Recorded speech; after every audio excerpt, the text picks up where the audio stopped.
No, it's great. Thank you.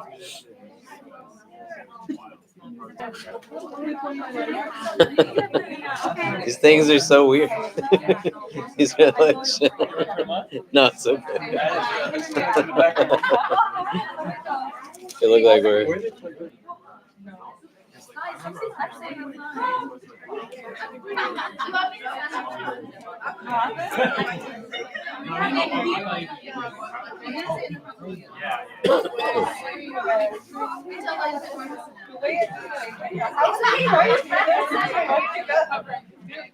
Okay, should we get started? Bismillah. Bismillah walhamdulillah. Wassalatu wassalam ala rasulillah wa ala alihi wa sahbihi wa barak wasallam. Assalamu alaikum wa rahmatullah. So, we haven't met for like 5 weeks, right? Is that accurate? I don't know if I was here on the last Wednesday before Ramadan started. For those who's your first time, on Wednesday nights, we go through the prophetic biography, what's called the Seerah of the Prophet Muhammad sallallahu alaihi wasallam. And we've been looking at it for a year and a half. Is that true? So we're getting towards the end of the Meccan period. This is about 13 years where the Prophet of God then migrates to Medina. We'll probably, before kind of the next few weeks, get into that. And looking at kind of everything from the start of his birth, his childhood, etc., that brings us to this point. We spent a good month and a half or two looking at a particular instance that's called Al-Isra wal Mi'raj. It's a night journey of the Prophet. He goes from the city of Mecca to the city of Jerusalem. From there, he ascends into the heavens. He interacts with various other messengers of God, or shown different demographics of individual in terms of how they are kind of engaged in terms of a hereafter experience. He is given the mandate of 5 daily prayers. He's given the last 2 verses of Surah Al-Baqarah from God directly. There's a lot of other stuff that's going on, but we were looking at Al-Isra wal-Miraj through a few different prisms. One from the prism of healing. So it's not just that prior to this, the Prophet was kind of chastised and abused by the people of Taif, but also his wife Khadija radiallahu ta'ala anha passed away. His uncle Abu Talib passed away, and he spent more than a decade in a period of tribulation and strife. And so Al-Isra wal-Miraj was considered to be a source of healing, like an ease that comes after difficulty, the way the verse tells us, فَإِنَّ مَعَ الْأُسْرِ يُسْرًا إِنَّ مَعَ الْأُسْرِ يُسْرًا, that there's this mechanism of healing. And throughout the journey, the angel Jibreel is teaching the Prophet still certain things. So he would ask, what is this? Who is this? And the angel would answer the question, or the angel Jibreel would ask the Prophet, do you know who this was? Do you know where you just prayed? So the Prophet at 52 years of age is still learning things, right? But the connection between the acquisition of knowledge and healing is that knowing becomes a source of contentment, that we're a knowledge-based civilization, and the way people will kind of create idiomatically a phrase that ignorance is bliss, our tradition actually kind of looks at it in a different way, that knowledge is a source of contentment, right? And it's not just about knowing the how and the what, but being able to answer the question of why. And that empirical knowledge is not like kind of absolute knowledge. And so people can explain to you like how something functions, or like the what of something, but the why is where contentment resides. And when you can answer questions of why more broadly, it can create now a different mode of healing. And these are kind of some of the variables that we're looking at. We talked about the Prophet returning from Al-Isra wal-Mi'raj and having to explain to his people that he just went on this night journey and all the way to Jerusalem and to the heavens. People doubted him, but also some people believed him, right? And the focus point is not just on the fact that some people like ridiculed him as a result, but some people like actually believed this happened. Like he said, he went all the way from Mecca to Jerusalem into the heavens, and people didn't doubt this. And his integrity and honesty is a hallmark characteristic of who he is, sallallahu alaihi wasallam. And juxtaposing that to a reality of like nobody believes us when we tell them things. Do you know? The ethic and character of the religion kind of subsides when there's a hyper legalization focus, and the idea that ritual is supposed to be transformative of who we are innately in some capacity. But people believed the prophet when he said that he did this thing, and we want to be able to become people that people can also trust, right? And Allah make us from amongst those who are trustworthy and truthful, and those who love truth. We're going to get into a little bit now kind of what happens after.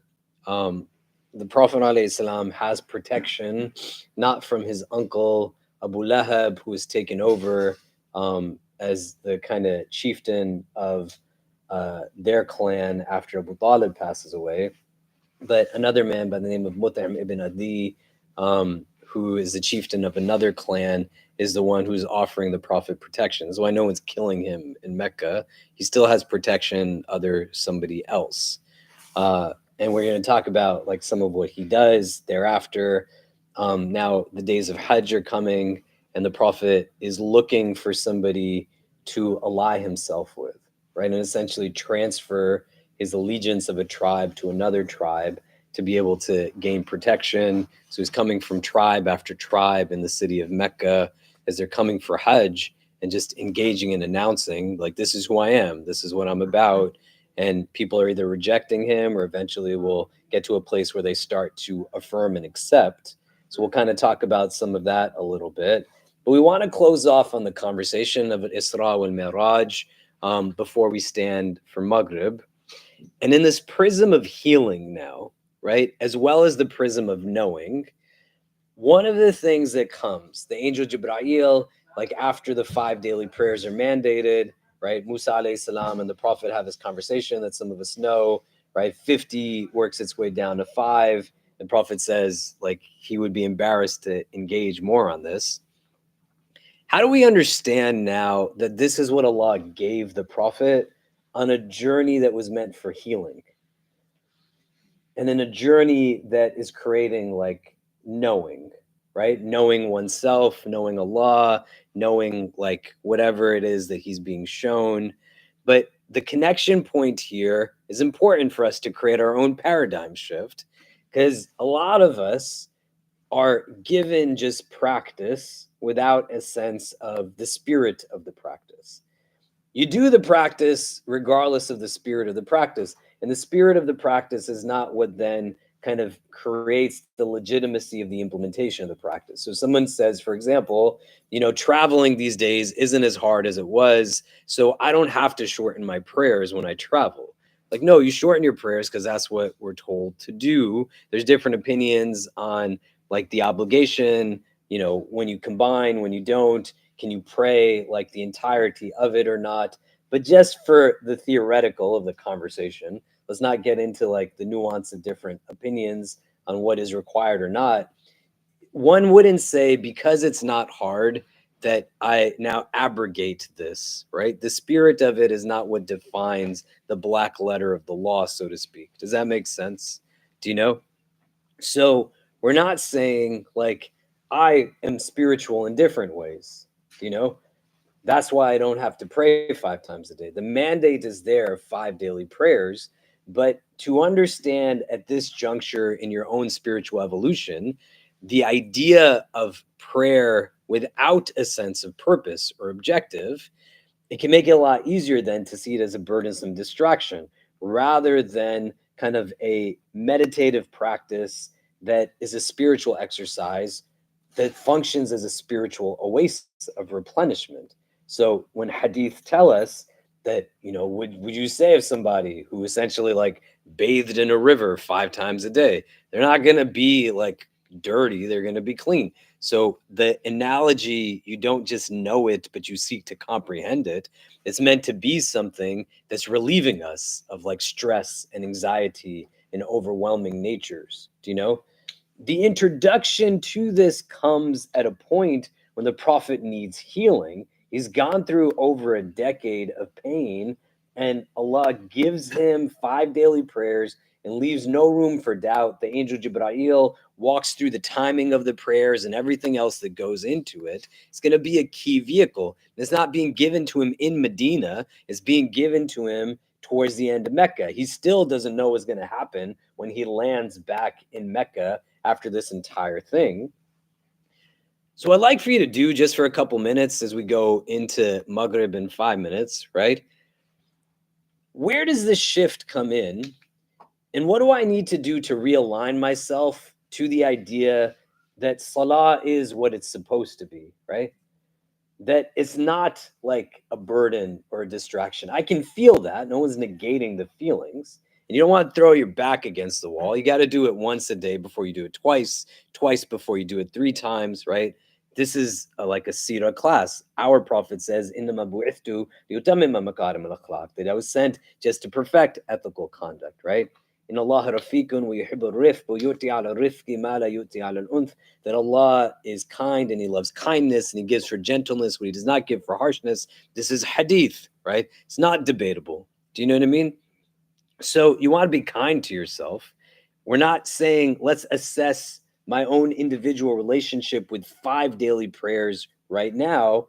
I'm just saying, how is it taught to me? If it wasn't taught as a source of replenishment or as a source of healing or as a source of invigoration, like what do I know it to be? And how do I align myself towards actually engaging it for what it is? Because there's no self-care strategy that doesn't include like meditative practice, that doesn't tell you like getting up early in the morning is better than sleeping till the middle of the afternoon.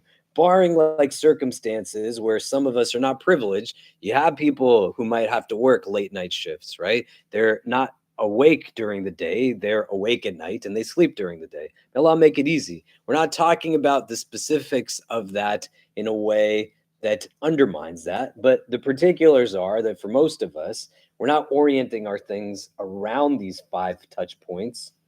And a part of that is that the way we see them is not intended necessarily for what they were meant to be. So what I'd like for you to do is just turn to the person next to you. What did people teach you was the point of this thing, right? Because it's clearly like being given to the prophet at a time when he's been going through a lot of stuff. Do you know what I mean? Right?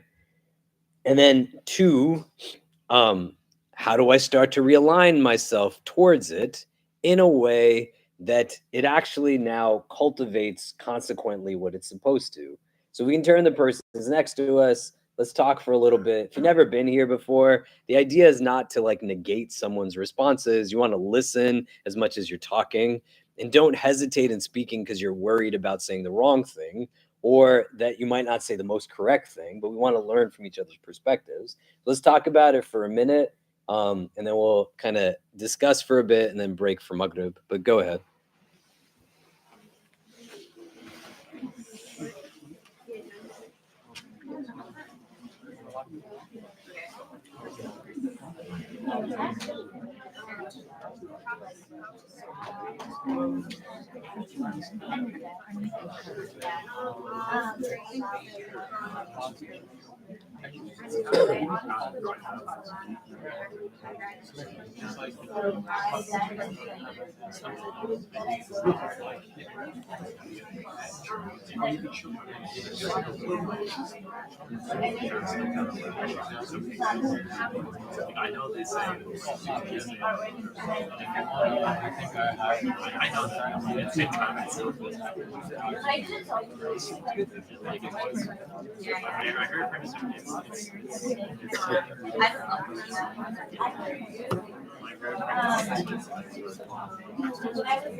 Okay, let's do this. Just because Maghrib's coming in, we'll take a pause to pray, and then we'll come back after we've prayed Maghrib and our sunnahs. So if you're on the live stream, we're going to come back in like 10 minutes. If people want to just put their chairs against the wall, and when you guys can call the adhan, and we'll come back in 10 minutes, inshallah. Yeah.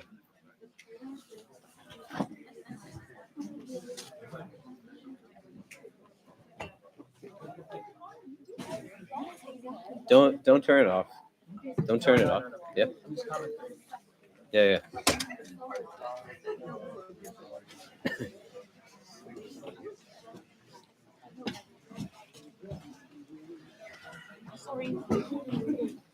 Guys, can you call the adhan? Sorry, go ahead.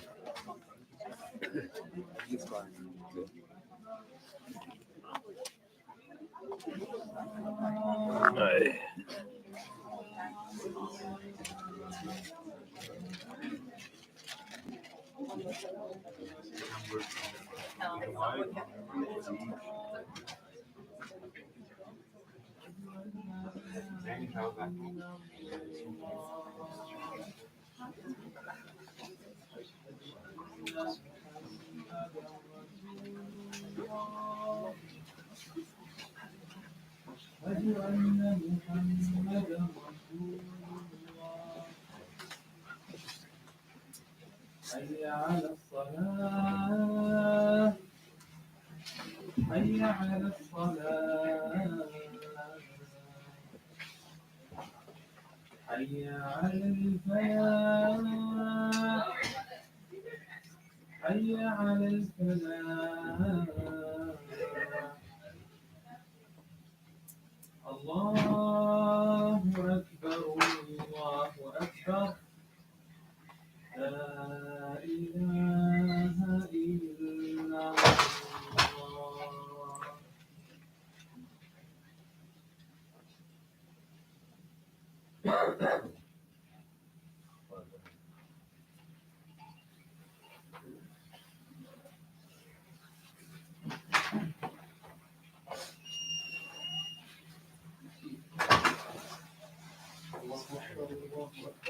أشهد أن لا إله إلا الله أشهد أن محمدا رسول الله حي على الصلاة حي على الفلاح قد قامت الصلاة قد قامت الصلاة الله أكبر الله أكبر لا إله إلا الله. You guys start at third row so that it doesn't block.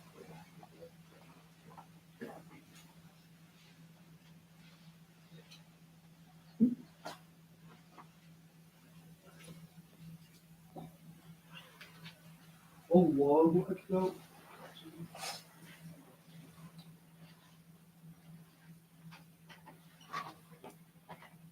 الحمد لله رب العالمين الرحمن الرحيم مالك يوم الدين إياك نعبد وإياك نستعين اهدنا الصراط المستقيم صراط الذين أنعمت عليهم غير المغضوب عليهم ولا الضالين.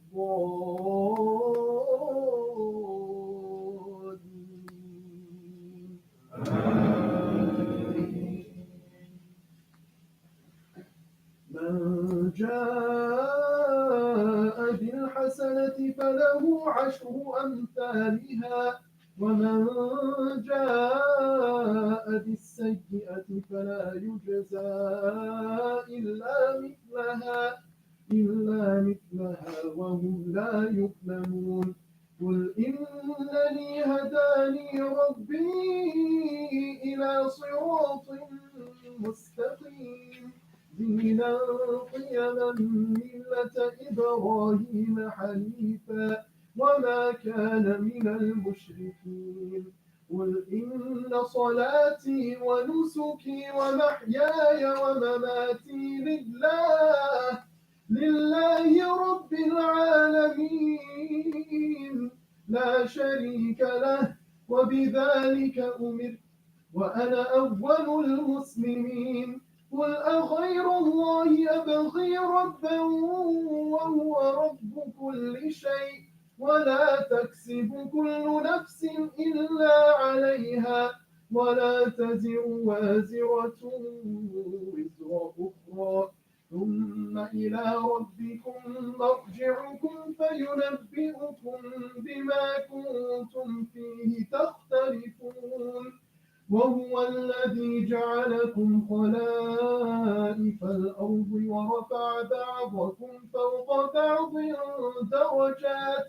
درجات ليبلوكم فيما آتاكم إن ربك سريع العقاب وإنه لغفور رحيم. الله أكبر.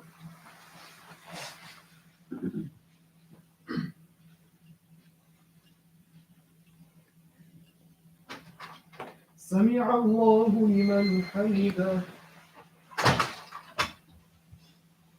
الله أكبر.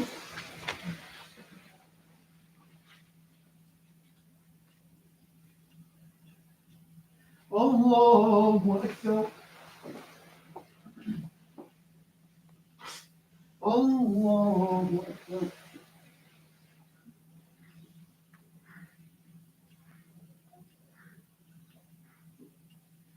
الله أكبر. الحمد لله رب العالمين الرحمن الرحيم مالك يوم الدين إياك نعبد وإياك نستعين اهدنا الصراط المستقيم صراط الذين أنعمت عليهم غير المغضوب عليهم ولا الضالين.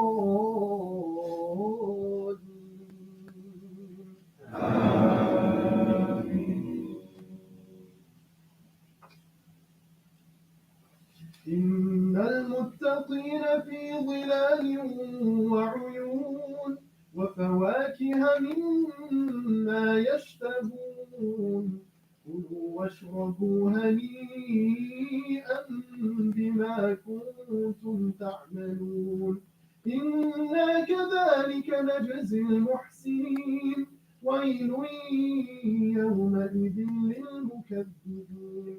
كلوا وتمتعوا قليلا إنكم مجرمون ويل يومئذ للمكذبين.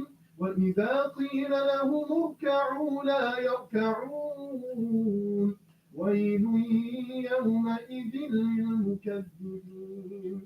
فبأي حديث بعده يؤمنون الله أكبر.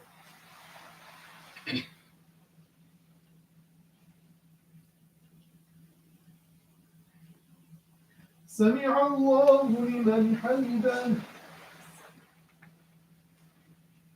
الله أكبر.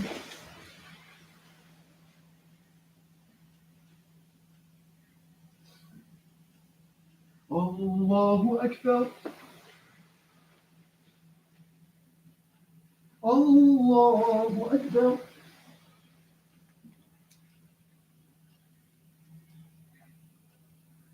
الله أكبر.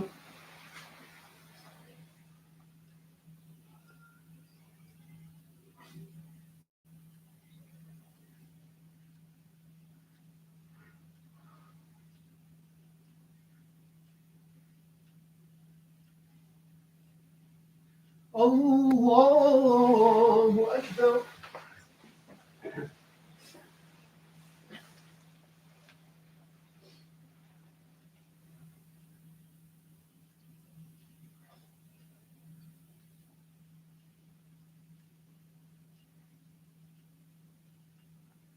الله أكبر.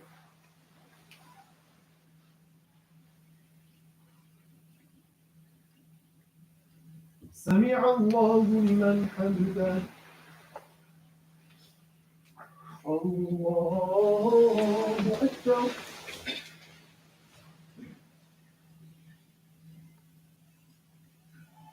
الله أكبر. الله أكبر.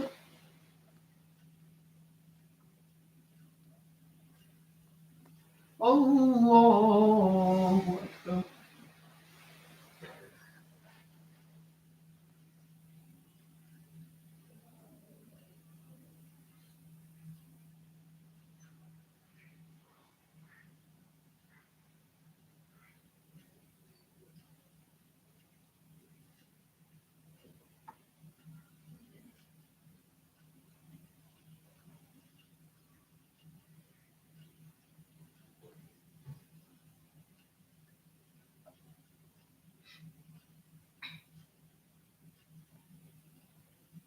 السلام عليكم ورحمة الله. السلام عليكم ورحمة الله.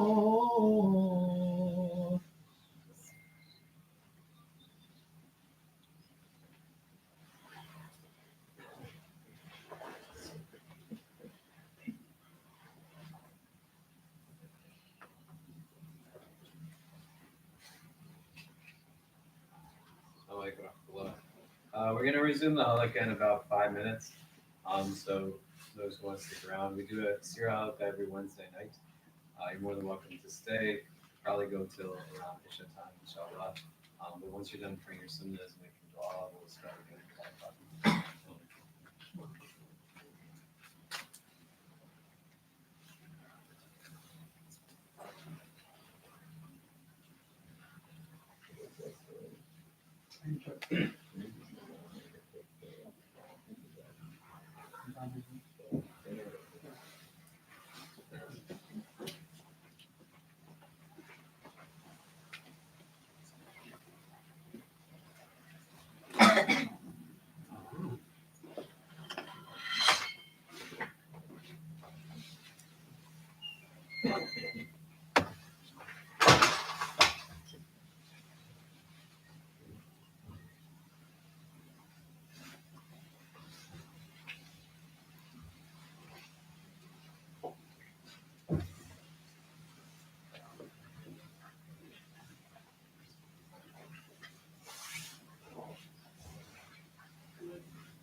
Look at your opening your throat. I know. Get them to your question. Do you want to be close to it? Yeah, they can't see you. You're fine.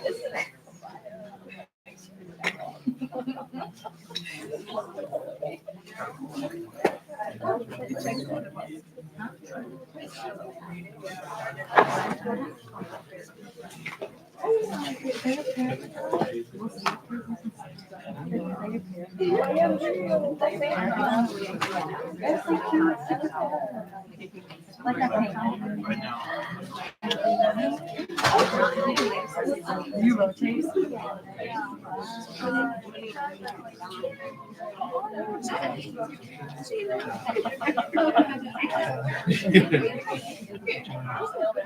That's so funny.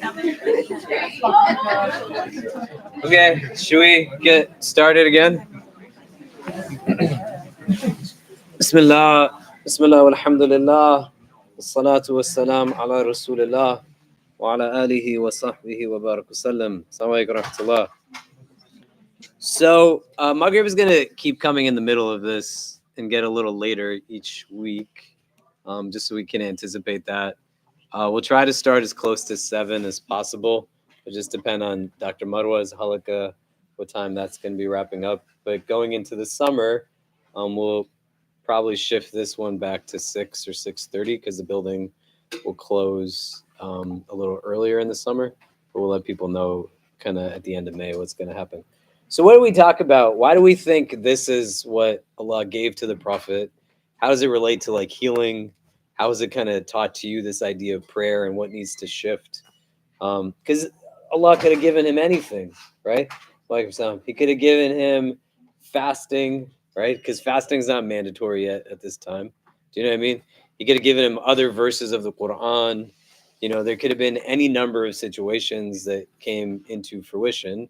But here, like the Prophet is given salah, like, and so it's within this context of this journey that has to do a lot with healing. Do you see what I mean? Right. So, what did we discuss? What were you guys talking about before we broke? Does anybody remember? What was the question? What were you talking about before? That was amazing. What were you talking about before we stopped to pray Maghrib? When you broke into groups, what did you guys discuss? Yeah. How to center our salat? Okay. Yeah. So what were you talking about? How do you do that?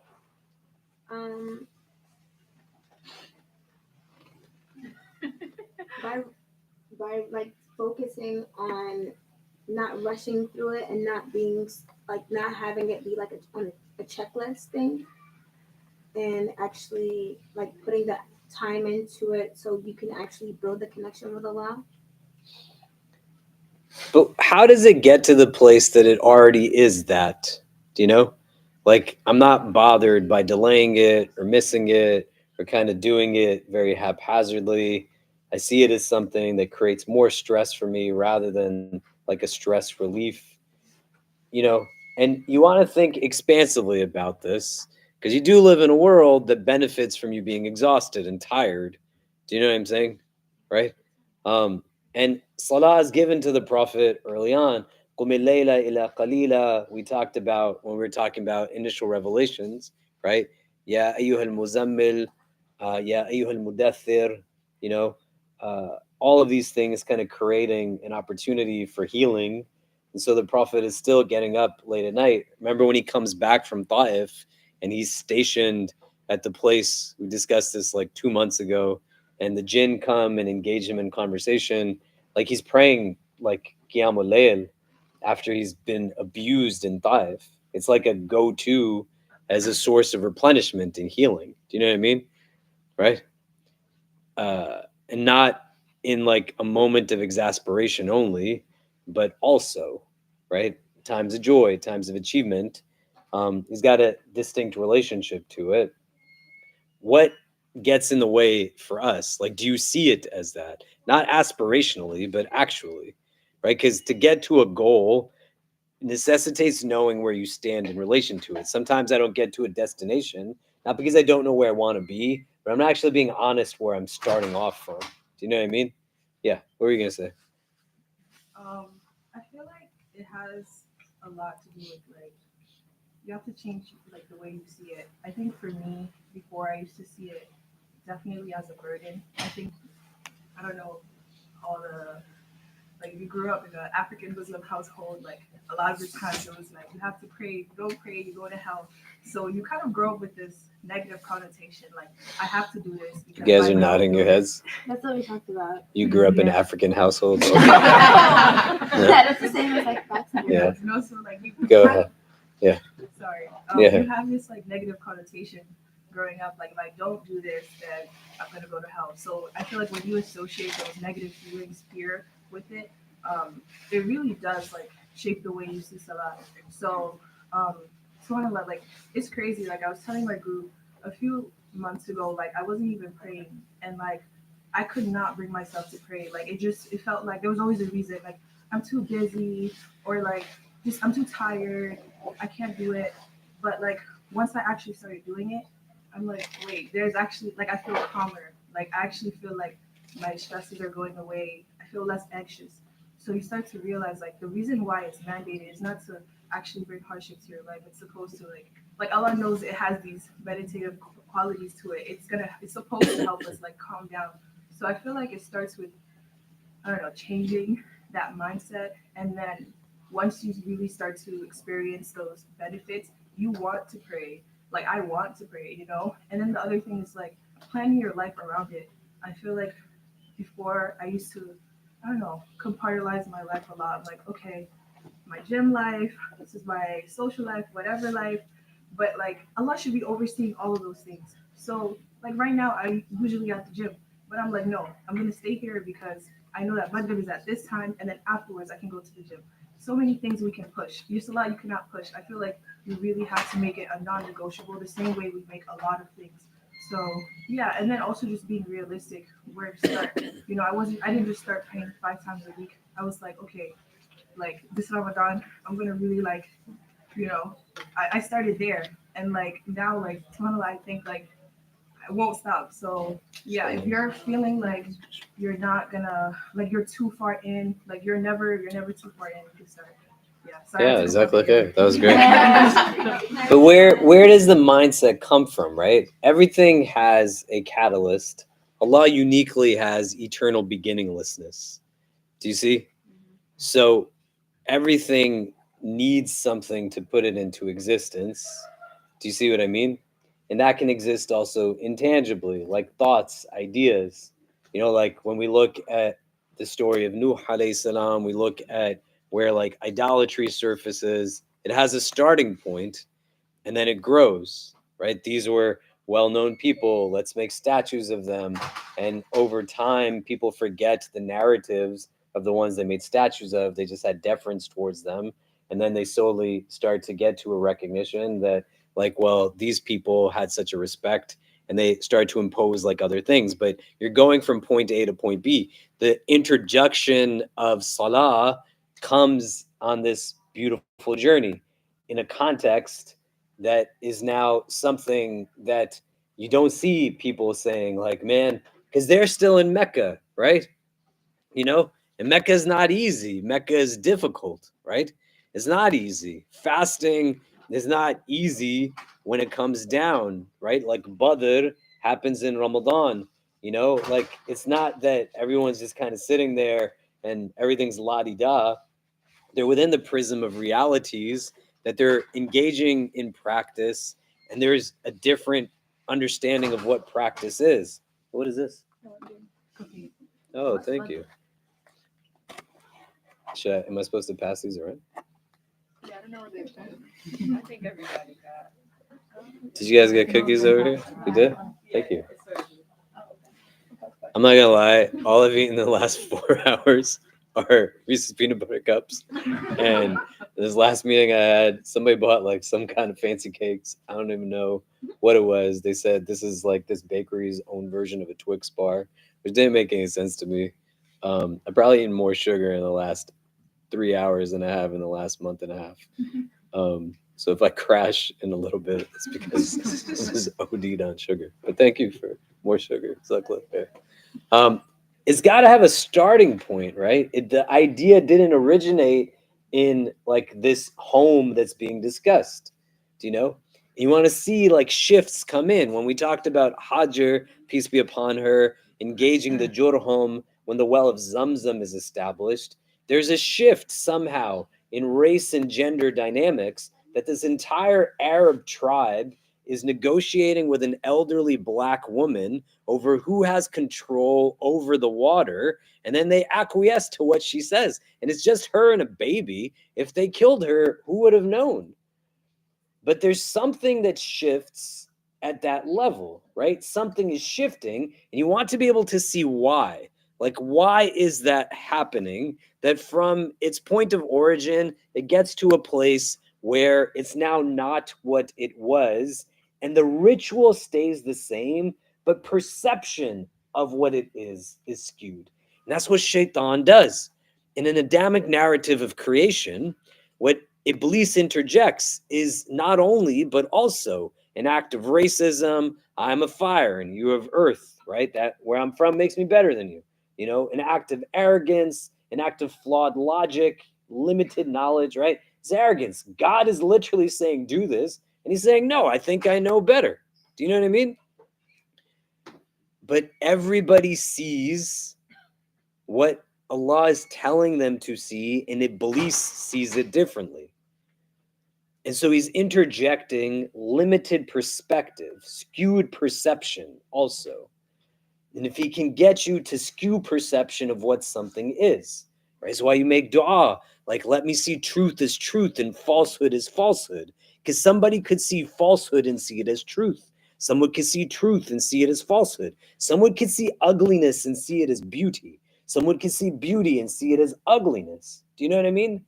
It's relative to the perceiver.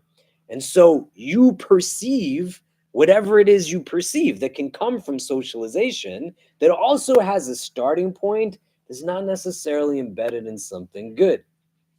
Does that make sense? And the reframe is the intended purpose of this thing. As you read verses on what's Quran telling us is the purpose of Salah, right? It's meant to be a protection from that which is fahsha and that which is munkar, you know, things of like corruption and wickedness. Do you know what I mean? Like, you establish this for the remembrance of Allah, the Quran says. And then in other verses, that indeed the remembrance of Allah is where the hearts find rest. You know, so it's a source of contentment. It's a source of ease. How come it's not doing that for me? Well, maybe you don't see it that way. Do you get what I'm saying?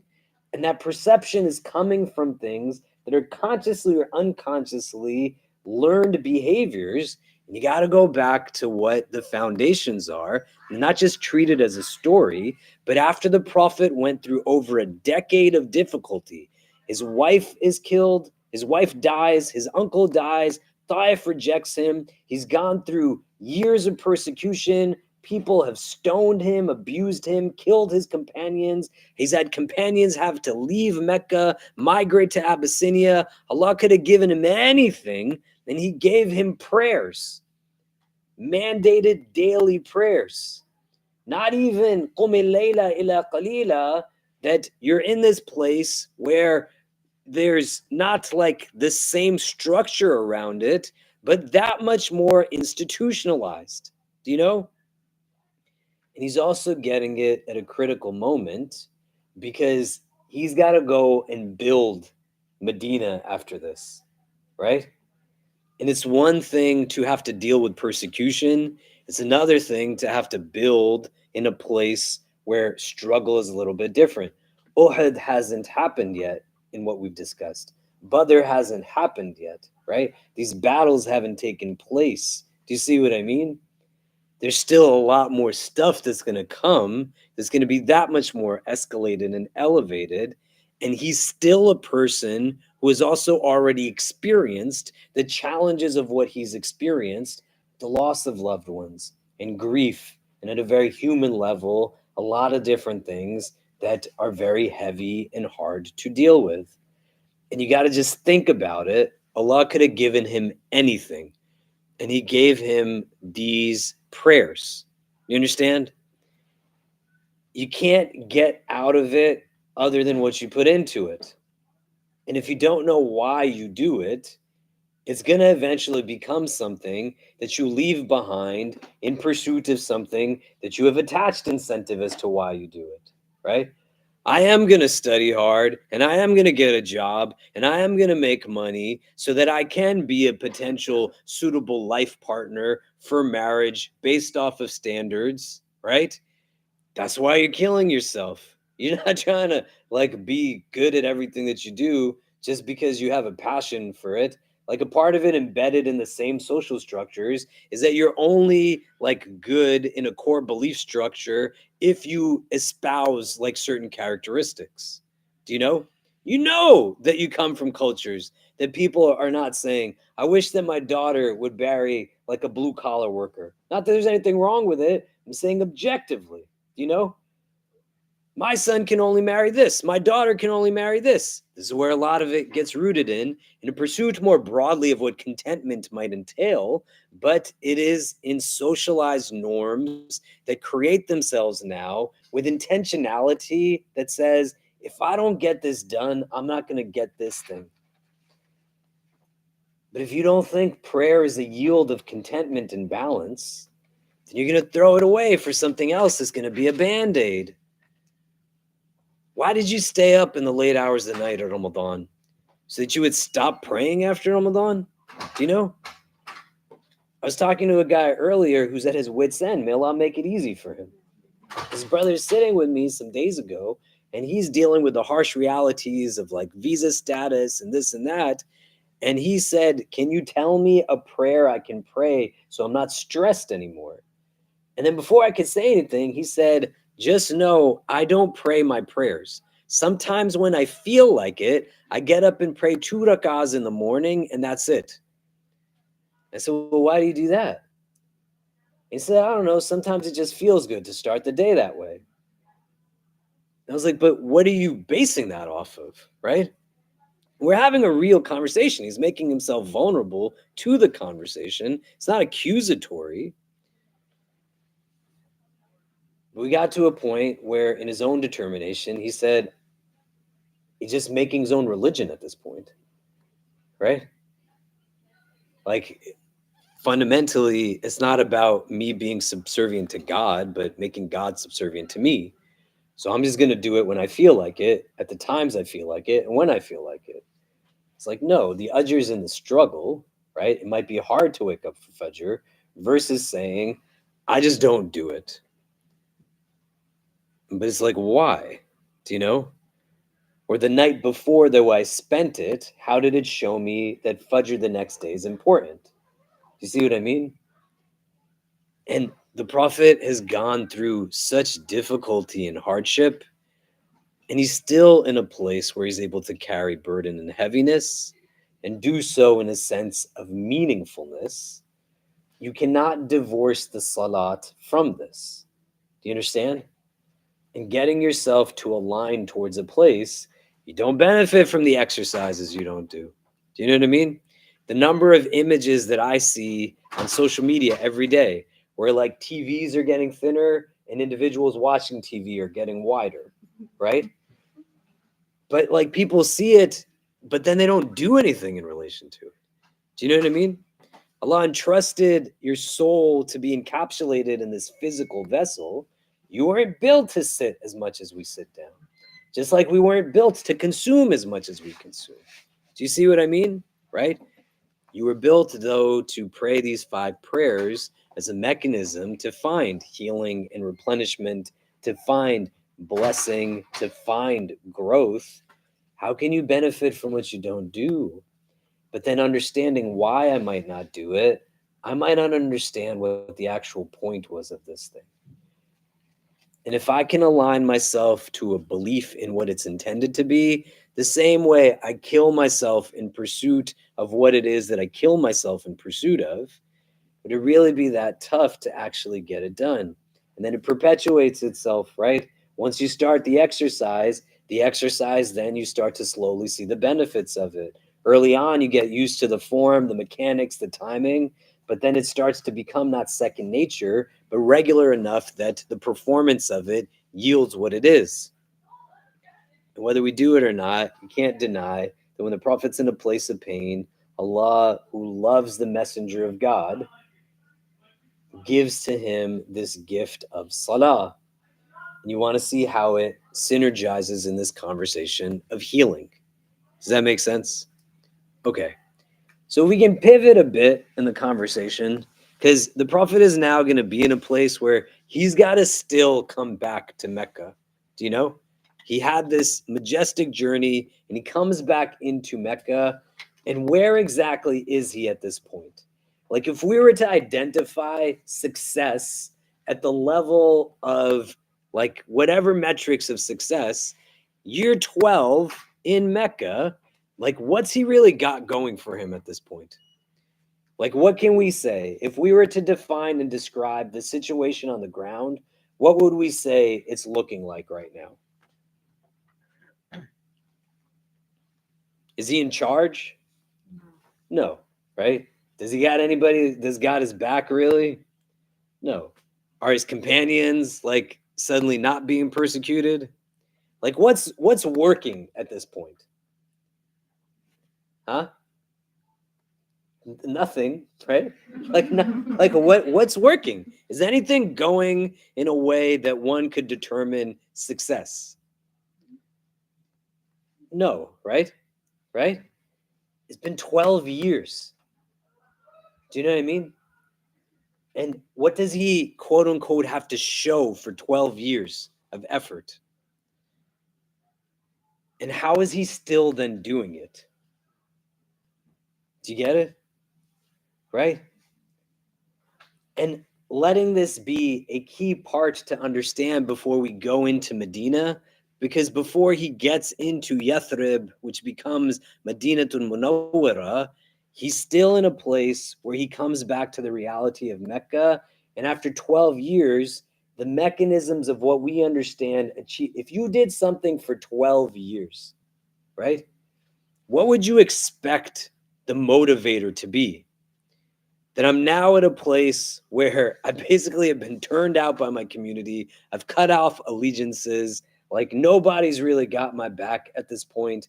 People are looking for reasons to assassinate me. You know, how does he still keep going? And why does he keep going? You understand? And you juxtapose it to certain realities of, like, I tried once, it didn't get done. There's no point in me doing it. Ramadan is done. I fell back into something that I thought I overcame. I'm the worst thing. There's just no point in me trying. A belief in possibility, like what we talked about at the Qiyam on the 22nd night of Ramadan in Rosenthal. How many of you were there when we did the overnight till Fajr? Does anybody remember when I was talking about belief in possibility? There's no one paying attention? You weren't paying attention? That's so messed up. You weren't? Thanks. At least you're honest. Yeah. A lot of times we have this mindset that says, if I couldn't get it done the first time, there's no point in getting it done. And if I wasn't the one to get it done, like nobody's going to be able to get it done. Do you know what I mean? The Prophet, after 12 years of engagement on this, is in a place where he still has to get up in this next phase of the Seerah that we're going to talk about and talk to all these tribes, many of whom are going to reject him and say, we're not doing this. The Quraysh have already told us like lies about you. People are going to come from Mecca and follow up after every like statement he makes to chieftains of tribes and other people, that this man is telling you to no longer worship Allat and Al-Uzza, to leave behind the ways of your ancestors and your family members, right? Everything in a worldly sense is pushing against him. Do you know? Because he doesn't know the things he doesn't know. Do you know what I mean? Allah is Al-Alim. The Prophet ﷺ is not Al-Alim, right? He is still Insan al-Kamil, like the complete human, but he's still completely human at the end of the day. So how does he keep going after 12 years where he's now been pushed out? He's seen people be abused. His wife is dead. His uncle is dead. His family members are pushing him away. What is it that's keeping him going? Does the question make sense? So let's talk about this a little bit because it's a very key integral part. We don't want to undermine what it is that we're seeing in his determination and drive and character, and extrapolating from it potentially understandings that we can implement. So we get into Medina and we start to talk about the establishment of Medina. It's going to have a little bit of tenor. You don't want to forget how hard it was. And when it was at the hardest, he still kept going. Do you know? What is it that's keeping him going? Let's talk about that just for a couple minutes, and then we'll come back and discuss. Go ahead. Yeah. Wadduha, like at this instance? I don't remember. Let me think about it, and then when you come back, I'll. Well, some of that is in relation to some of the women of the Quraysh saying that your Lord has like forsaken you and left you behind. Do you know what I mean? Because he hadn't gotten like, yeah, it is a reassurance, right? But it's from a standpoint that revelation wasn't like paused or he wasn't abandoned. Do you know what I mean? Yeah. So I think it came much earlier. Yeah. Are we talking about before or after his journey? What keeps him going? Huh? Before or after his journey? What keeps him going? Before. Before his journey. Yeah, he's in year 12. We all just said it didn't seem like things were going so well, but he's still trying for 12 years. How does he do this?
the hereafter and then there's a world after that.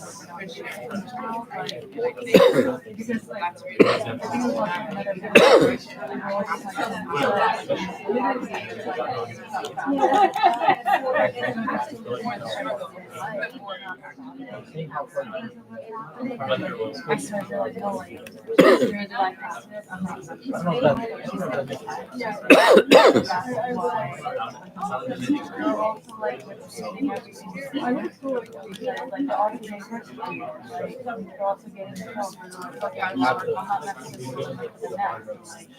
and this is everything that you also taught me, like, this is like, they don't have pain, that's it.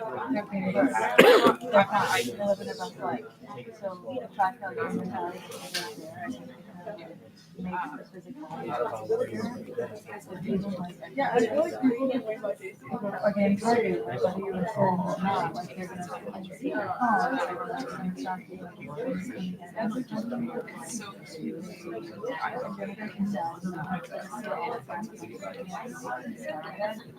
but I like that I start sometimes and like sometimes they come and was calm and collective. They're very like serene about it. Did you make those?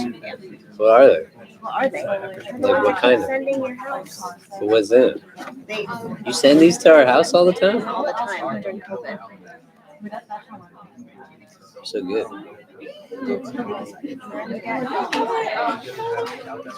Does anybody want more cookies? Oh, you made these.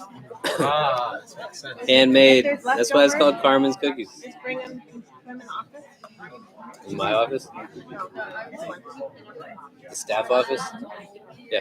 Raheem has the keys, so he can put them in. What? She said if there's leftovers, just put them in the staff office. Also, my apologies for the other day for making it seem like I was in dire need of something. Oh, that's all right, man. As long as you're okay. Technically, I do want dua made because I have I want some things in life. There you go. Inshallah, get your things.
Would you like the last cookie? No, I'm okay, thank you.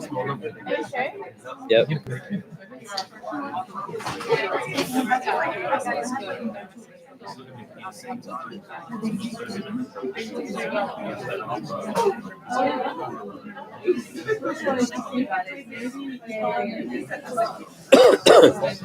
Okay, so what are we thinking? How does he keep doing this? Right? It's been 12 years and he still has continuity to the actual propagation of Islam. Like he's still going, and 12 years is a long time. You know what I mean? Like, have you ever, like, what have you done for 12 years in a row? Huh? Yeah, what is that like for you? You don't like it? Yeah, right. I don't like it. You know what I mean? Yeah. What do we discuss? Like, how do we think this goes? We just talked about like how easy it is to just succumb and give up, and when we face quote unquote defeat, and that the only thing that is at the core of this would have to be love, and the love for his ummah, and the hope and faith that another world could exist than the one that we're currently in. That I think motivates any like revolutionary, right? I mentioned like Fred Hampton, and I'm like, this man gave his life, resources, all the all these different things. Does everybody know who Fred Hampton is? Sorry, no, I'm sorry to bring it up. Yeah. Can you but- educate people on who Fred Hampton is? No, he's not the founder actually. In Chicago. In Chicago, yeah. But we just started talking about Malcolm X and all these different people, and it's the only thing that can keep you going, that can sustain you that long, is love, and not like in a superficial way, but a real way. Like you really, you tell us in the other halakha that we're supposed to love for our brothers and sisters what we love for ourselves. So he wants them to have this spiritual grounding that he has. Yeah. Okay. Amazing. Other thoughts? Is he the one that was so worried about us? Like even on the day of judgment, all the other prophets like are just gonna be like Messi, Messi, and he's just like so concerned about us and like what's gonna happen to us. Like other prophets gave up even, and we never have like that moment. What does success mean when we're talking about it in these ways, right? Because a lot of times you get these kind of platitudes around find your purpose and do this and that. I sit with a lot of people every day talking one-on-one, and the people that I sit with most often, a theme that arises is not necessarily one that's rooted in inaction out of a fear of failing, but in the aftermath, there's like just immense regret for not trying. Do you see the difference? And you want to be able to pivot away from being scared to fail to like, if you really want to be scared of something, be scared of living with regret later on. Because you can't go back and do what you can do today on tomorrow. And tomorrow you're going to sit and potentially say, why did I do it that way? Do you know? And when you intertwine this with like belief, iman in something, faith in something, conviction that informs, not just at the level of a tongue uttering something rotely, but actualized in practice, he's got to believe that something can actually change. And he's willing to lean on people and not think that he has to do it all himself. When we next week talk about the prophet speaking to these tribes more directly, asking for people to take him in, Abu Bakr radiallahu anh is mentioned in the Seerah at this juncture because he's trained and specialized in genealogy. He knows like people's lineages really well. And so as they're talking to people and Abu Bakr learns names, he'll tell the prophet, this is so-and-so, the chieftain of this tribe. This is the son of so-and-so and such and such.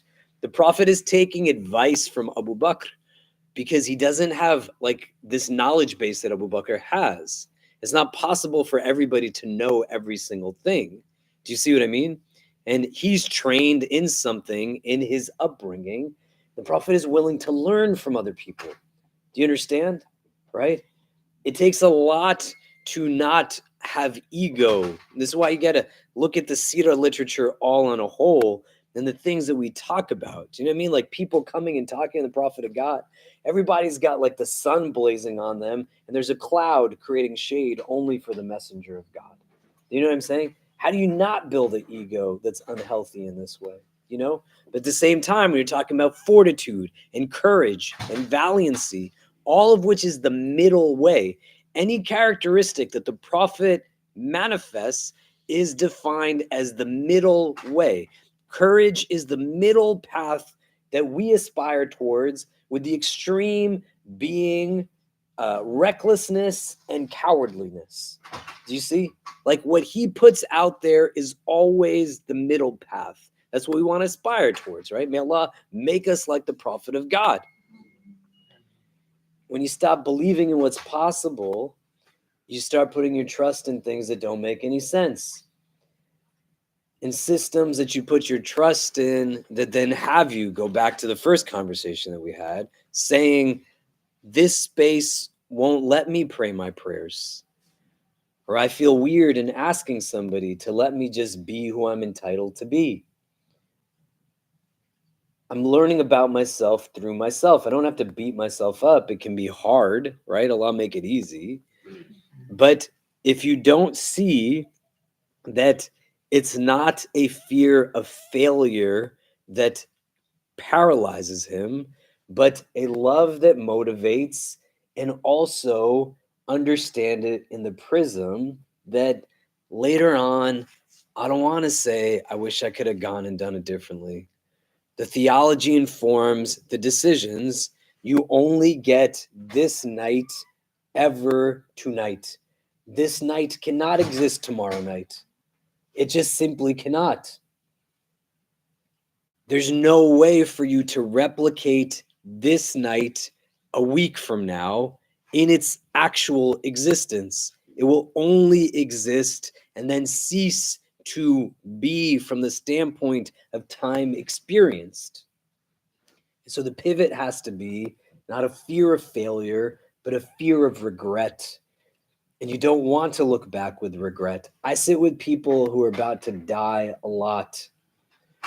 And a lot of them are in places where they look back at the life they lived and they say, why did I work so much?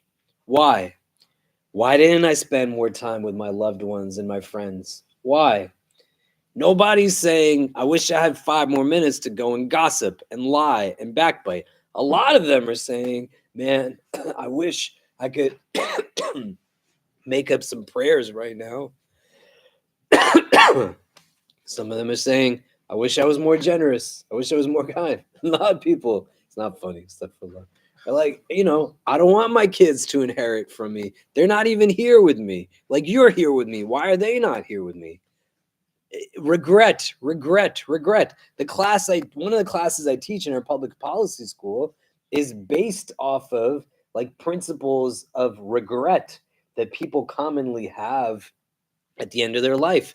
And it's a leadership class that's framed around the most common regrets of the dying so that people don't have these regrets. They can look back with contentment. Do you know what I mean? You don't want that for yourself, right? And how do you get to that place? You got to believe in something that's bigger than just the acquisition of the dunya. There's a mission that the prophet buys into that he gets everybody else to buy into. And even if something takes time, sometimes it's worth it. Do you see? But it doesn't always just happen overnight. You got to pray once before you pray twice. You got to pray a few times before you taste the sweetness of prayer. You want everything with immediacy and immediate gratification. And right now, that's a byproduct of whiteness. I should have it exactly the way I want it now. And if I don't get it, I have an immature nafs that's going to throw a tantrum in a fit. Because me simply wanting is enough of a reason for me to have it. How does he keep doing this after 12 years? He's going to have another 11 years after this. Wife died, uncle died, companions dying, running from here to there, all over, like to find some place of belonging. It takes a lot out of a person. Do you get what I mean? But he's still going strong. You got to follow that sunnah. Do you understand? And think about what's getting in the way, the obstacles, and some of it exists at the level of an internal. What do I really believe in at the end of the day? Do you know? What am I really holding up? And even if he doesn't know that quote unquote worldly success is going to come, the success that he is more interested in is for the sake of his people and his own afterlife, right? So like at Badr, when he's making dua, like Allah, all of us who believe in you are right here. If we all die, nobody's left. You know what I mean? Right? He didn't know it was going to happen. You know what I'm saying? But he's still showing up. The idea isn't about the guaranteed outcome, but you still go through the process that you are being told you're supposed to get to. The prayer is not only good because the dua you made was given to you exactly as you asked for it, right? That's not the purpose of prayer. The purpose of prayer is to be transformational of the inner self, to trust the decree of the one that you're praying to, and to have contentment and gratitude for what you've been given and also what you haven't been given, because I'm not the one who knows it all. Allah is the one who knows it all. And even if I don't understand, I still try my best to accept. Do you get what I mean? 12 years, he doesn't stop. Let's do this for 2 minutes before we kind of talk about one last thing, and then we'll call the adhan and pray Isha in 10 minutes. But I want to set a frame for the next week's conversation around like these tribes that the Prophet's going to meet. What are you taking away so far from this discussion? What's it bringing up for you? Let's talk about it for a few minutes, and then we'll come back and discuss. Go ahead.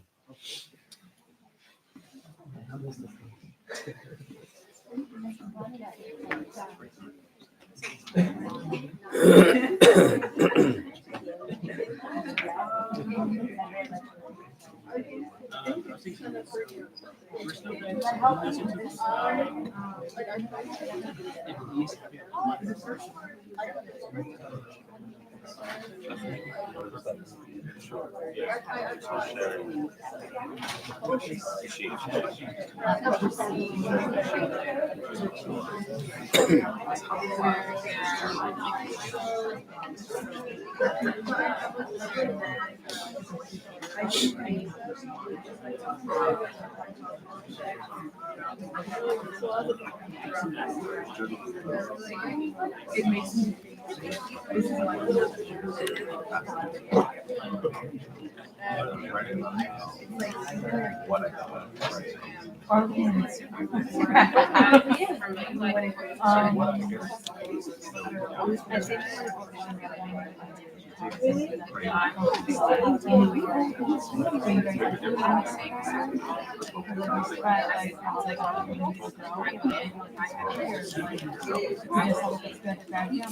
talking and thinking about like, you know what I mean? Like I was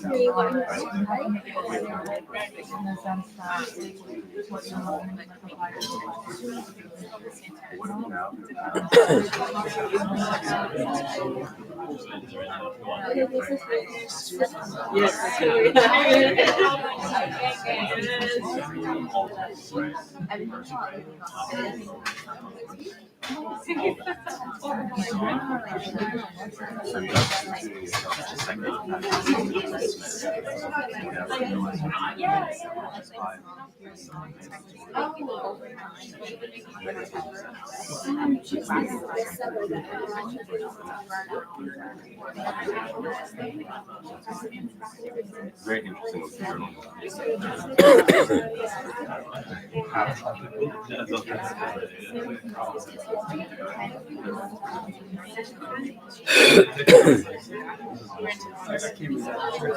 I like my own, like when I think how I like whenever you kind of have going on in your life, like the topic like giving a little bit of sense to that. So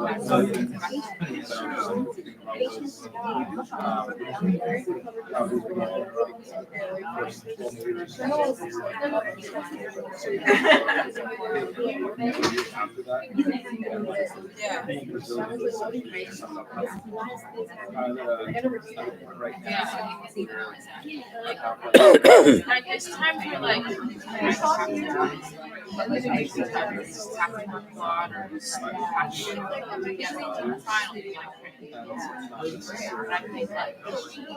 it's different when it's not.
And then the beat is like this. Like it's crazy. Yeah. So like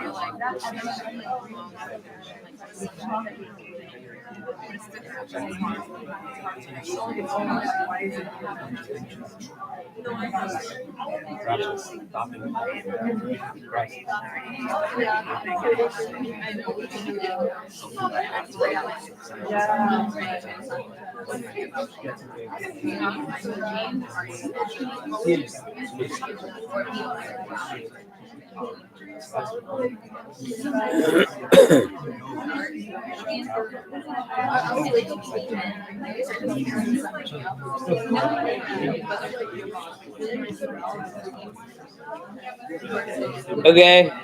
What are some of the things that are coming up for people so far in what we're discussing? What's it bringing up for you? Everything? Like what? I think so. The brothers here also dropped a lot of gems, but so what's coming out for me right now is just the power of perception that we were having earlier, and how like what salat is, as we were talking about. This thing that is supposed to be rejuvenating and bring you peace, and what's getting in the way, perhaps it's just how I'm looking at it. It's not. You mentioned a lot as I was saying that we don't worship the feeling. Like I'm not praying because this feels good in this moment, but I'm praying because I'm supposed to pray. And perhaps that feeling that I'm chasing, I want it to be peaceful. I want it to be this, but it's not that today. And sometimes it's just because I don't believe that it is that to begin with. Like it can be, and it starts with me believing that that's what it is. Yeah, right? And that's anybody. Do you know what I mean? Perspective is shaped by what? Like core beliefs, Do you fundamentally believe that you're better than the homeless person sleeping on the street right now? Why? Right? Why do some people believe that they are more intelligent than people based off of skin color? Why? Why do people believe these things? And it's perspective. And then how does my sense of self get impacted by this? Do you know? When I ask students of mine when we study like social identity theory, to write down 5, 7, 8 things that make them who they are, any variables that make them who they are. My black and brown students always write down that they're black and brown. My white students never write down that they're white. It's not that the white kids are not white, but the world doesn't make them see themselves through their whiteness all the time. The black and brown kids are always made to see themselves through their black and brown skin, not on their own terms, but through the terms of a heavily, not just racialized, but racist world. Do you know? It's like Sunni Muslim kids don't write down that they're Sunni Muslim. They're just Muslim. Shia Muslim kids always write down that they're Shia. And it's not that the Sunnis aren't Sunni, but the default as the privileged demographic, they don't have to ever think about themselves in their Sunniism because they just assume everything's going to cater to them as Sunnis. Do you see what I mean? Do you know? And perception, it all comes down to perception, controlling how I perceive, how you perceive not just others, but you perceive yourself. Do you see? And then Shaitan can skew it for you. Man, that prayer thing doesn't make any sense. What's he keeping you from doing? The thing that threw him out of Jannah in the first place. He doesn't want you to prostrate because he didn't prostrate. Do you get what I mean? And then what does the hadith mean? The closest you are to Allah is when you're in prostration. Why does the Prophet say that? And why is then Shaitan and your nafs keeping you away from that position? Do you know? And how you see it is what is going to determine your engagement of it. What else are we talking about? What else did we discuss? Yeah. So two key takeaways for me were there's a phrase in Arabic and I think Urdu, khushu, hudu, where khushu is devotion, concentration. Huzu is obedience and submission to Allah in salah. So I keep thinking of myself in the sense that I've made it so practical for myself that I'm rushing into my prayers. I do question my mom, like, why? Right? And she's like, just do it.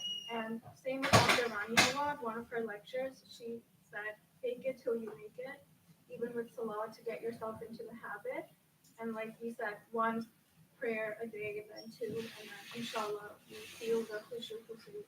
The other key takeaway for me was that the timeline of Isra wal Miraj, I was talking to Sister Esme about it, that Prophet Muhammad sallam, was at his lowest point when he lost his wife and his uncle, and then the people of Taif were just so mean. And then his prayer to Allah, his dua, and how Isra wal Miraj happened like after that. I always think about the significance of the timeline that we got prayer and salah as a gift. Yeah, Taif is crazy hard. You know, Aisha radiallahu ta'ala anha asked the Prophet in relation to Uhud, like, is anything harder than this thing? The Prophet like loses Hamza radiallahu anh at Uhud. He loses Musab ibn Umair in Uhud. He loses so many companions at Uhud. His blessed face is injured and pierced at Uhud. We'll lose at Uhud. And he says, like, Taif is harder than this. Do you know? Right? It was not an easy thing. And he still keeps going after Taif. Right? Like, how? Do you know what I mean? And not to ponder it rhetorically, but just think a little bit, like, perspective influences this. This is why we're supposed to be people who see with our hearts. You can't see with your heart if you don't nourish your heart. You spent a month nourishing your heart, not by emptying your stomach, but by feeding your heart. You're consuming Quran. You're like limiting and diminishing the physicality of consumption, right? A lot of you changed like what you listened to in Ramadan. Do you know what I mean? Rightfully or wrongfully is not the assessment. I'm just saying you changed it. You change what you listen to in Ramadan. You change what you watch in Ramadan. You change how you eat in Ramadan. So every sense is being engaged differently. And then after Ramadan, like, the idea is to not retreat back, but to think deeply. How did those things synthesize and impact my heart? And then enable me to get to a place where I actually believe in possibility. And that's why I'm standing in the last 10 nights of Ramadan. Why don't you stand in the last 10 nights of Shawwal? Like, why? Why aren't you standing in the nights of Dhul Hijjah? Why aren't you standing like in the nights of like Rajab or Muharram? Do you know? The spiritual exercise is nourishing the heart. The heart is what you're perceiving through. And then you see a reality that at the rest of the year, you just see it differently than what you see it there. Do you get what I mean? Does that make sense? Other things that we discussed, other takeaways? So, one of the things that I want us to have as a foundation before we talk now about the Prophet during the Hajj days speaking to these tribes is you're going to see that every tribe has their own unique chieftain. Do you know what I mean? So, Abu Talib wasn't in charge of everybody. Abu Lahab, his successor, is not in charge of everybody. He's just in charge of their tribe. And every tribe has their own leadership. There's not one centralized figure, and these guys are going to negotiate on their own terms. So when the Prophet ﷺ is speaking to some of the tribes, some of them are in a place where they want to welcome him in, not because they believe in what he's believing in, but they want to have the clout of someone from Quraysh now in their tribe as a way to elevate their own power dynamic politically. Do you know? The only person who ever came close to reuniting or uniting all of these tribes was who? No, The before the grandfather. prophet The grandfather. of Nabi Sallallahu Abdul Muttalib. Abdul Muttalib, right? Abdul Muttalib was the person who came the closest to unifying all of these tribes, but they didn't unify. Do you know what I mean? This is why, like, you could engage one tribe and they could respond totally different than with some other tribe, right? Like, they just don't. It's not like here or there for them. Like, those guys could do what they want. We got like our own power dynamic. We got our own numbers. We have each other's back. The success of a tribe in that society was how they met the needs of their most underserved and underprivileged members, right? They didn't leave each other hanging. Do you see what I mean? When you envision what's happening at the Hajj days and all of these tribes coming in from different backgrounds and different parts of the Hijaz, all of these people coming in from different walks of life, segmented and splintered, the Prophet brought them together. And it's really remarkable. I want you to think, like, even if you look around in this room, in comparison to most Muslim communities, where I'm going to tell you about methodologies that I like to employ in leadership, I'm not trying to build something in competition with anybody else. We don't try to grow here with finite mindsets. We try to grow with infinite mindsets. I want to build something that's going to exist forever, 100 years from now, 200 years from now. An infinite mindset is not me in competition with anybody else. This is not a good place because we're fighting or in competition with another Muslim community. That's a stupid way of engagement, right? Finite mindsets exist when there's rules and a clear winner at the end, like a basketball game. You know, there's a set amount of time, somebody won the game. For us as a community, the mindset that I try to employ, some days we're going to be ahead, some days we're going to be behind. And that's okay. We're just trying to get to the best place that we can possibly be. If you see this community comparatively to others, it is more diverse. Sunni, Shia, Sufi, Salafi, black, brown, white. Every week, people taking their Shahada, all different kinds of things. It's not easy to manage. But we're able to sit together like this in our diversity. Guys, we're going to pray Isha in 2 minutes if you want to sway. We can sit like this in our diversity because this was part of the prophetic mission. The prophet brought together tribes of people that nobody thought could be unified. You understand? And this is what I was saying to you that night. And you have to think about it as you sit together. There's a lot of masjids that are known only by the prevailing race or culture. Your community is not that.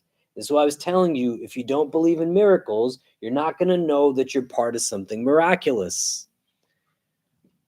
There's a lot of people who say people cannot get together well from diverse racial, cultural, socioeconomic backgrounds. Most of you are not sitting in circles where all of you are from the same background and you're talking to each other. Don't undermine it, but also understand it in terms of prophetic legacy, because we're going to see the prophet standing now in front of tribe after tribe after tribe, and they're all disjointed. And he's going to play a key role in bringing them together. Do you understand? And you want to see it from that prism. So we're not just memorizing names of tribes and chieftains of tribes because we're trying to pass a test at a Sunday school that the grade doesn't even count. Do you know? Nobody's seeing the transcript from your Sunday school when you apply it to anything. Do you know what I mean? But principally, you want to be able to understand like the remarkable nature of this. And it's not in a vacuum. He does this after he's been through over a decade of real difficulty. Do you know? And he's still in a place where he's able to unify hearts. That's crazy. Do you know what I mean? It's remarkable, the ability to do that. Look at all these people who are divided around leadership. Look at all of them who create campaigns over divisive rhetoric, right? They're not about unifying people. Do you see? The essential theology of Islam is tawheed. It is that of oneness. It is that of total unity. As a system, it's not meant to tolerate divisiveness in the ways that people exist in divisiveness. And it should not be lost on us that the first act of transgression that exists in a worldly human state is the children of Adam killing each other. One son kills the other in an act of fratricide, a brother killing a brother. Do you get what I mean? You stop seeing the humanness in somebody. Do you know? The Prophet is going to stand in front of a disjointed Arab society that is built off of principles of machismo, marua, masculinity, that has its own challenges and positives and whatever else that goes into it. People who could fundamentally care less about how it is that someone else is functioning. They're just in their own world. There's no authoritative figure over all of them for a long extended period of time. And he's bringing them all together from diverse backgrounds. Do you see what I mean? And when we sit and talk about him now engaging these tribes, you want to picture this, right? Because he lives that moment where so many of them say, "We are not with you." And then he's going to come a decade later and he's going to take back Mecca without any bloodshed. Do you know? And it goes back to the idea that just because it didn't happen once or the first time doesn't mean that it's not possible. And you have to believe in possibility. Do you understand? Okay. So let's take a pause. We're going to call the Adhan for Isha. We've resumed all of our halakas again. I hope everyone's doing well post Ramadan. Has gotten some time to recuperate. I still need like a few days of sleep. But we're going to get back also into the mix outside of our weekly halakas, other programs and events that we have going on. Our students tomorrow are hosting an Eid Fest. I don't know what's happening at the Eid Fest, but it's happening tomorrow. And why are you laughing at me? Yeah.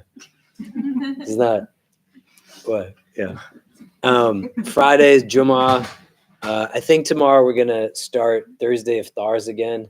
We didn't do it on Monday because there was a good chunk of our community observing Eid on Monday also. You don't fast on Eid, right? Like, huh? Shaitan fast on Eid? Let the brother fast, man. Fast is good, you know, right? But in understanding on like why we didn't do it on Monday, right? So Thursday we'll resume. There's 6 fasts that are recommended in Shawwal. You should try to fast them so it makes it more concrete as a habit. And on Friday, after Jummah, we're gonna have community lunch, fried chicken Friday. Sunday we have an Eid event for our convert community, and then Sunday from 12 to 6 in the new space is the Eid Bazaar that you guys should definitely check out if you can, inshallah. Huh? There's gonna be like vendors and food. It's kind of like a Eid festival, so to speak. So you want to try to come. It's nice. It's a nice gathering, mashallah. Were we not supposed to fast on Monday? I grew up hearing this as a kid. I don't know if it's Were you not supposed to fast on Monday? Yeah. No, you could have fasted. Oh, okay. You celebrated Eid on Sunday, Okay, right? okay. I'm saying institutionally why we didn't do it Okay, is because we had a good chunk of our community that was celebrating Eid on Monday, gotcha. right? But for this Eid, the days after Eid are like this. The next Eid is like an Eid that has multiple days to it, right? This one is just the one day. And so you could start fasting from the 2nd of Shawwal. Thank you. There's just a different opinion on when that actually started. Do you see? Which is legitimate. Like it has basis to it, you know? Allah knows best. Okay, so let's take a pause. Somebody can call the Adhan for Isha. We can put chairs against the wall. We'll see everybody next week, inshallah. Assalamu alaikum wa rahmatullah.